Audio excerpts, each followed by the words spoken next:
Income inequality in Canada has reached levels seldom seen since the Great Depression. It has become an assault on our lives, our environment, and harms the foundations of our society. Why is it that there's 1.3 million Canadians unemployed? That young people are scrambling to put 2 or 3 jobs together just to make ends meet? That even people that have got a job are watching their wages get rolled back, their pensions get taken away, the job security isn't there? Why is that happening in one of the wealthiest nations in the world? Why is that happening while some people are doing so fabulously well? The gap between those that have in this country continues to grow each year. It doesn't have to be that way. Despite great progress in science and technology, respect for human rights has not advanced. There's 3 fundamental reasons for it.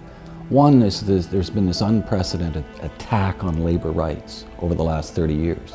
Most of the laws that have been brought in fact, 200 out of about 207 pieces of labor legislation federally and provincially in Canada have been takeaways, denying workers, women and men, the right to organize into unions and bargain collectively.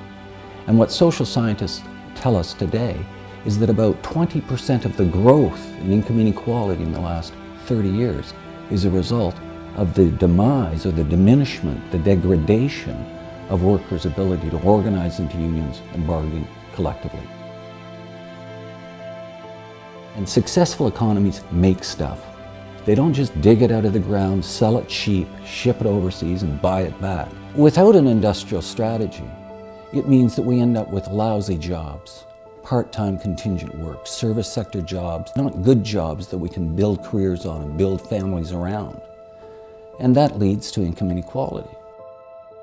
But it is precisely these poverty-type jobs that corporations depend on to amass their wealth. They organize for these, working hand in hand with government to bring in laws that authorize lockouts, contracting out, bringing in foreign temporary workers. All is fair game. Thousands of companies in Canada, from Tim Hortons to Air Canada, have outsourced parts of their business. Then there's tax avoidance. Between 1993 and 2005, the 5 big banks used their offshore affiliates to avoid paying $16 billion in Canadian taxes.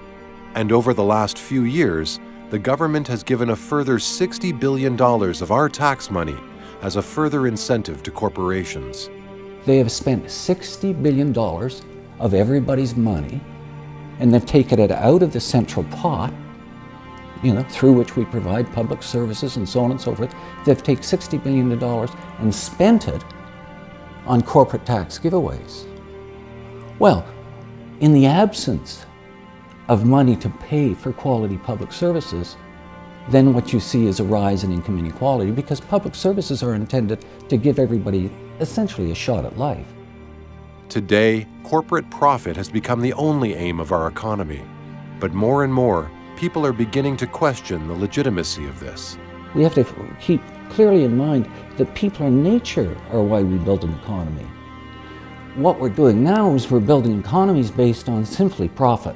So if it's good for business, if it's good for that multinational corporation, it must be therefore good for our country. Well, that's not true. The history doesn't teach us that. The public has no confidence in the political parties to bring about change. There's evidence that a generation is coming along and saying, we don't believe that by participating in this process called voting for a political party will make one shred of difference. We are at a critical juncture. Will we learn from history? Or will we repeat the actions of the last 30 years that have led to record high levels of unemployment and income inequality? We need to be engaged. We need to be involved. And by people taking responsibility and getting involved themselves, we can change this. It doesn't have to be this way. Generations before realized that. They set out and they changed it. We can do the same. We will do the same.